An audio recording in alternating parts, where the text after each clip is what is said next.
guys, I'm Heather and welcome back to my channel. Today I am doing my August wrap up and the month didn't go the best, I guess. So I had picked a bunch of hyped books and I had a list of like 15 books that I wanted to try to read, but my month was just really busy. I worked way more than normal and I started painting all the trim in this room, which is a lot. It's oil painting. It took like between working about 2 weeks to get it all completely done. And so I actually did not have a lot of time to read. And all the books that I finished this month were audiobooks because I actually could listen to those while I was working or while I was painting.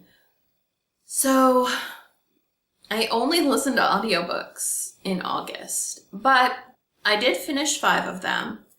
2 of them were ones that I actually had physically, and those were Wicked Saints and Daisy Jones and the Six. I did listen to them on audiobooks. For the most part, I got all my audiobooks off of Scribd, but they didn't have Daisy Jones and the Six, and the library audiobook thing was like a 6-month wait. So I got my mom to use one of her Audible credits for it, so I listened to it that way, and I actually enjoyed that one too. So let's get into the books anyway. So like I said, I listened to Wicked Saints and I listened to Daisy Jones and the Six. I really liked Wicked Saints. So when I was reading reviews on it, I guess there was a lot of critique of it being a lot like some other book. Like she was heavily influenced by another book, and I believe it was the Six of Crows book, which was on this list too, but I didn't get to. So I actually have not read that book. So I wasn't comparing this book to anything, and I actually really enjoyed it. One thing I did like about listening to the audiobook was it actually said names for me, so I knew what the names were. The thing that I didn't like about listening to the audiobook is, I just generally find audiobooks a little bit odd, only because there is someone who is an adult, and oftentimes an older adult, reading voices of teenagers, and it doesn't always work, especially when there are accents involved. So there was the kind of Russian style accent for a lot of the characters in there, and it made them sound geriatric, which is very strange because then I have to keep trying to remember that they're teenagers in these books. So I always find audiobooks a little strange, especially when they do accents when they're supposed to be teenagers, but they sound like they're 60. But otherwise, I enjoyed the story, so I'm excited for the next one to come out. And then I did listen to Daisy Jones and the Six, and like a lot of people said, it's fully voice acted, which is actually kind of interesting for an audiobook. I don't think I've listened to one like that before. But it was good. As far as the story goes, it was basically the rise of Daisy Jones as a star, but I feel like it could have done a little bit more. So it's like in an interview format, and you're talking to all the people who were part of Daisy Jones and the Six, but the thing was, is that Daisy Jones and the Six were 2 completely separate things. So you get a little bit of Daisy's come up from her life as a teenager, and then a little bit of the come up of the Six, and then they're just kind of like mushed together at some point. Which, I guess could happen, but I don't know. I thought it would be different, I guess. And so let's see. So I did like it. I liked that whole band documentary style. I like the memoir kind of thing. And, the thing is I think in a way it was really realistic, because when you read someone's memoir, it doesn't always end, like, satisfactorily, I guess.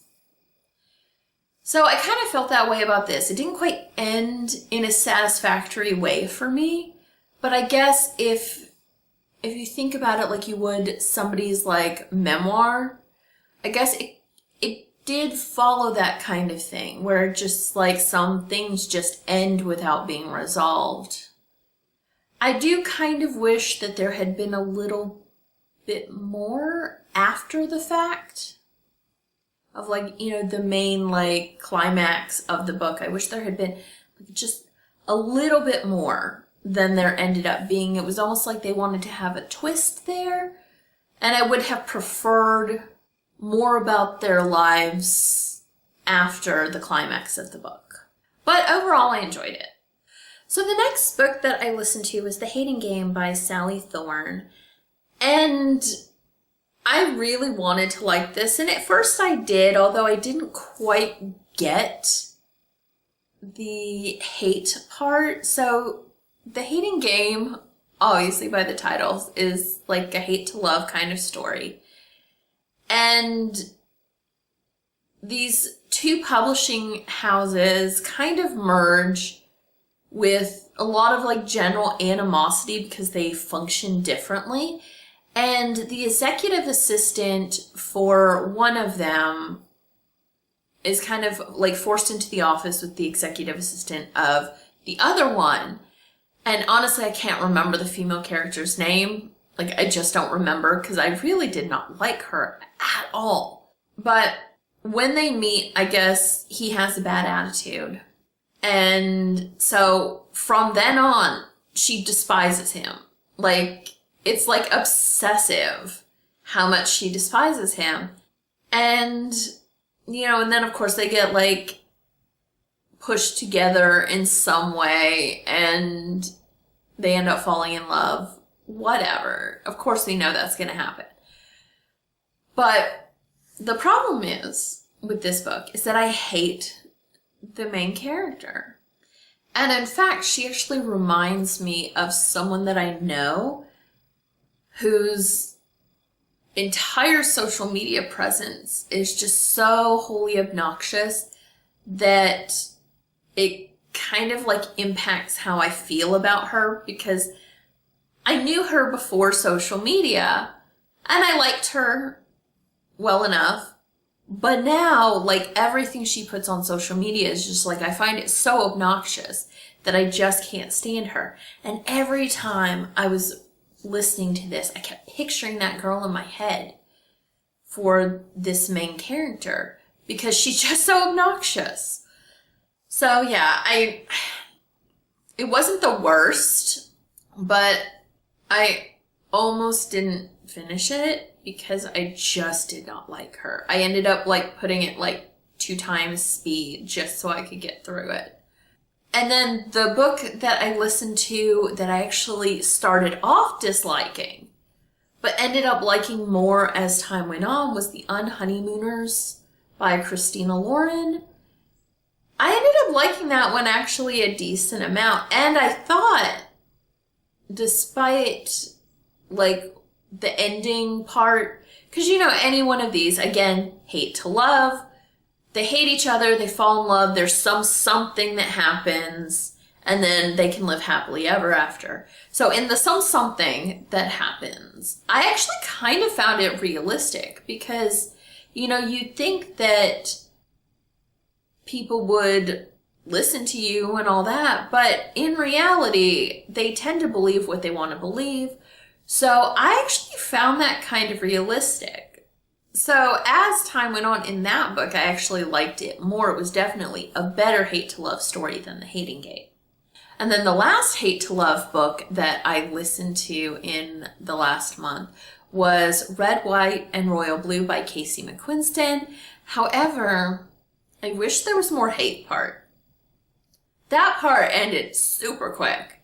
And then it's all about the romance. Again, same plot line. Hate, put in a situation together, develop feelings, something happens, then happily ever after. So there was a lot of their love part before the something happens.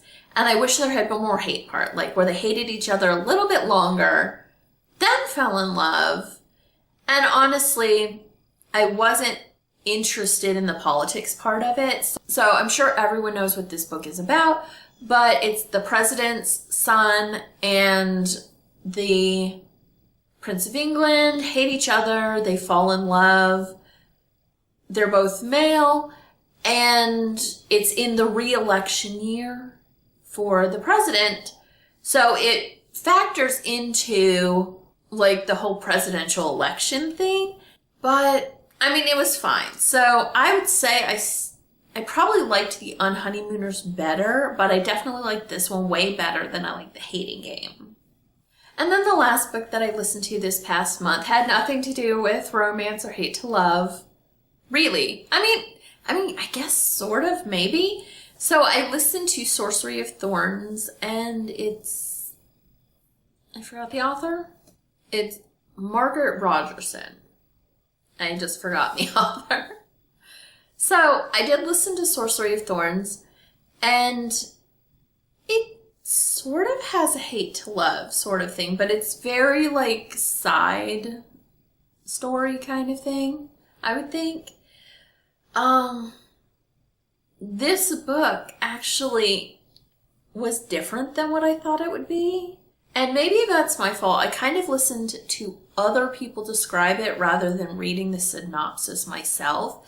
So my impression of this book was that, you know, she worked in the library and then was tasked with transporting a grimoire with the sorcerer. That's what I thought the book was going to be about, but it wasn't. So it was a whole thing. And it was okay. I mean, I liked it well enough, but I kind of felt like the bad guy was a bit cartoony. I don't know. It was fine. I think it was a standalone, so there's not really anything else to read on it. And I'm not sure that I would pick anything else up if there was. I don't know. It was just average for me. But, yeah. I actually didn't get through much this time. I started 2 physical books that I just didn't get all that far into. About halfway through Orange. I read it at work one day, got about halfway, and had to like stop because I had to like go back to work. And I just didn't feel like picking it back up. I mean, I'll get to it. It's just that while I started it and was reading it, I was interested in the story, but when I put it down, I just wasn't that interested anymore. So hopefully I'll be able to pick that one up and finish it. And then the other one that I started was The Kingdom. And I don't know. I like the concept. I just wasn't feeling it at the time. I don't think it's going to be bad or anything. And it's not like I didn't like what I read. I just wasn't feeling it at the time. So hopefully I'll finish those as well as the other ones that were on this list that I did not get to, but it won't be in September because I have a huge TBR for that month that's completely different. But yeah, that is everything for this wrap up, and I will talk to you guys next time. Bye!